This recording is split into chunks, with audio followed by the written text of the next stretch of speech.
नमस्कार साथियों, स्वागत है आपका YouTube channel PS education hub में। और आज हम निष्ठा प्रशिक्षण के मॉड्यूल 10 जो है सामाजिक विज्ञान का शिक्षा शास्त्र, इसके संबंध में जो प्रश्नोत्तरी है उसे हम सहज और सरल तरीके से समझेंगे, उसका विश्लेषण करेंगे कि इन प्रश्नों में क्या है और कैसे हम उसके उत्तर दे सकते हैं, उनको अच्छे तरीके से समझेंगे। तो अभी तक आपने इस चैनल को सब्सक्राइब नहीं किया है तो चैनल को सब्सक्राइब करें, वीडियो को लाइक शेयर ज़रूर करें, जिससे शिक्षा और शिक्षा जगत से जुड़ी हुई जानकारी आपको उपलब्ध हो सके। तो अब आइए चलते हैं मॉड्यूल 10 की प्रश्नोत्तरी की ओर। प्रश्न पहला है कि राजतंत्रात्मक शासन की प्रणाली में कौन निर्णय लेता है और सरकार चलाता है? प्रधानमंत्री, राजा या रानी, मुख्यमंत्री, राष्ट्रपति।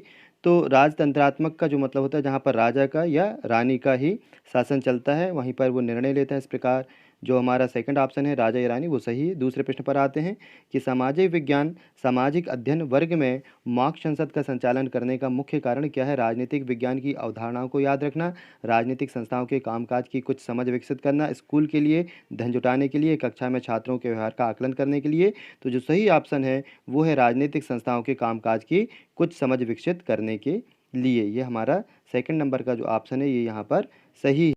मॉड्यूल में ये कुछ प्रश्न जो हैं वो आगे पीछे उनके उत्तर ये प्रश्न हो सकते हैं। अगला प्रश्न देखेंगे कि एक ग्लोब के बारे में निम्नलिखित बयान में से कौन सा सही नहीं है? जो ग्लोब है महाद्वीपों का सही आकार नहीं दिखाता है। स्पर्श ग्लोब विशेष ज़रूरतों वाले बच्चों के लिए इस्तेमाल किया जा सकता है। ग्लोब पृथ्वी का एक मॉडल है। एक ग्लोब की विशेषताओं में अक्षांश और देशांतर हैं। तो सही ऑप्शन यहाँ पर पहला है, ग्लोब महाद्वीपों का सही आकार नहीं दिखाता है।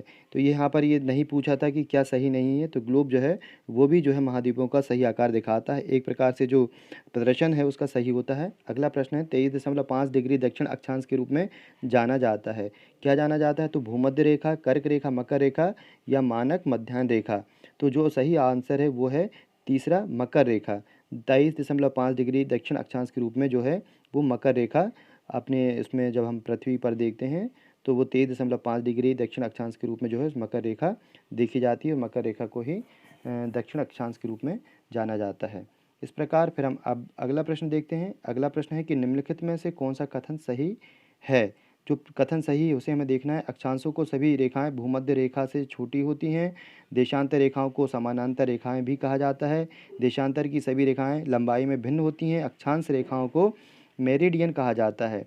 तो जो सही ऑप्शन है वो पहला है, अक्षांशों की सभी रेखाएं भूमध्य रेखा से छोटी होती हैं। यानी कि भूमध्य रेखा जो है वो सबसे बड़ी होती है और अक्षांशों की जितनी भी रेखाएं हैं वे भूमध्य रेखा से छोटी होती हैं। अगला प्रश्न जो है एक प्रकार की जो मैच द कॉलम है वो है और उसको हमें मिलाना है। एक साइड ऑप्शन है ABCD और उनको 1 2 3 4 से मिलाना है। पहला में पांडुलिपियाँ, सामने लिखा है चीज़ें जो ज़मीन से खोद करके निकाली जाती हैं। बी है शिलालेख, जिसके सामने अतीत से संबंधित इमारतें या तो ज़मीन से खोद कर निकाली गई या ज़मीन पर स्थित हैं। सी है स्मारक, इसके सामने हस्तलिखित प्राचीन पुस्तकें। और डी है पुरातात्विक साक्ष्य, इसके सामने लेखन जो या तो पत्थर की सतह पर या धातु पर, ईंटों पर है। तो ये जो हमारा ऑप्शन जब हम मिलाएंगे तो ए का जो है वो तीसरा सही है, बी का चौथा सही है, सी का दूसरा सही है और डी का पहला सही है। इस प्रकार हमारा जो पहला ही ऑप्शन है यहाँ पर ये सही होता है कि ए के सामने तीसरा, बी के सामने चौथा, सी के सामने सेकंड और डी का फर्स्ट। इस प्रकार ये हमारा जो आंसर है वो पहला सही होगा। अब हम अगले प्रश्न की ओर चलते हैं। आप इस बात का ध्यान रखें कि प्रश्न उत्तर आगे पीछे या कॉलम ऊपर नीचे हो सकते हैं, इसलिए आप बहुत ध्यान से इस चीज़ को देखें कि आपका आंसर सही क्या है। अगला प्रश्न है साहित्यिक स्रोत हैं। तो साहित्यिक स्रोत क्या हैं? इमारतों, गड्ढे में बने घर, सिक्का, ग्लोब, नक्शे, जानवरों की हड्डियाँ, महाकाव्य, पुराण, स्मृति, पत्थर के औजार, मिट्टी के बर्तन, जले हुए अनाज। तो जहाँ पर साहित्यिक बात आती है वहाँ पर कुछ लेखन संबंधी चर्चाएं होती हैं। तो यहाँ पर महाकाव्य, पुराण और स्मृति जो हैं यहाँ पर ये साहित्यिक स्रोत हैं, क्योंकि ये साहित्य से संबंधित जानकारियाँ हैं। बाकी ये जो पत्थर के औजार, मिट्टी के बर्तन, जले हुए अनाज हैं ये साहित्य से संबंध नहीं रखते। अगला प्रश्न है विभिन्न आजीविकाओं के बारे में पढ़ाते समय निम्नलिखित में से कौन सी विधि सबसे उपयुक्त होगी? तो पहला है बहसों का आयोजन, व्याख्यान विधि का उपयोग करना, ड्रा लिखें और चर्चा करें, पाठ्य पुस्तक को जोर से पढ़ना। तो विभिन्न आजीविकाओं के बारे में जब आजीविकाओं के बारे में पढ़ाते हैं तो उस समय ड्रा या लिखें और चर्चा करें। तो इस संबंध में ये सबसे उपयुक्त विधि होगी जब हम आजीविकाओं के बारे में पढ़ाते हैं उस समय। फिर अगला प्रश्न हम देखते हैं। अगला प्रश्न है कि कौन सी विधि शिक्षार्थी द्वारा इस सीखने के प्रतिफल की योग्यता को प्राप्त करने के लिए सबसे सटीक होगी। जांच करना कि क्या लोगों के पास जीविका कमाने के समान अवसर हैं। पहला ऑप्शन है परियोजना आधारित ज्ञान, दूसरा है पूरा करने हेतु दिया गया कार्य, तीसरा है व्याख्यान विधि का उपयोग करना, चौथा है केवल पाठ्य पुस्तकों से पढ़ना। तो ये चारों, ये जो आपको तीर का निशान है, इसे आप ऊपर नीचे करके प्रश्न के उत्तर देख सकते हैं, पूरा प्रश्न पढ़ सकते हैं। तो यहाँ पहला जो ऑप्शन है परियोजना आधारित ज्ञान, ये यहाँ पर हमारा जो उत्तर है ये सही होगा। तो पहला ऑप्शन आपको यहाँ पर लगाना है। अगला प्रश्न देखते हैं। अगला प्रश्न है सामाजिक विज्ञान का पठन पाठन बढ़ावा देता है।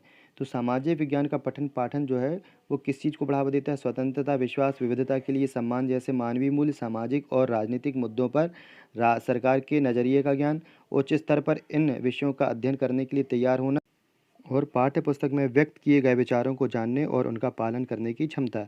तो ये हमारा जो पहला ऑप्शन है स्वतंत्रता, विश्वास और विविधता के लिए सम्मान जैसे मानवीय मूल्य, ये हमारा सही। इस प्रकार हमने 10 प्रश्न को सबमिट किया और हमारा जो स्कोर है वो यहाँ पर 10/10 हमें प्राप्त होता है। वीडियो आपको अच्छा लगा हो तो लाइक शेयर ज़रूर करें। चैनल को अभी तक आपने सब्सक्राइब नहीं किया है तो चैनल को सब्सक्राइब करें, जिससे निष्ठा से संबंधित समस्त जानकारी आपको यहाँ पर प्राप्त हो सकेगी।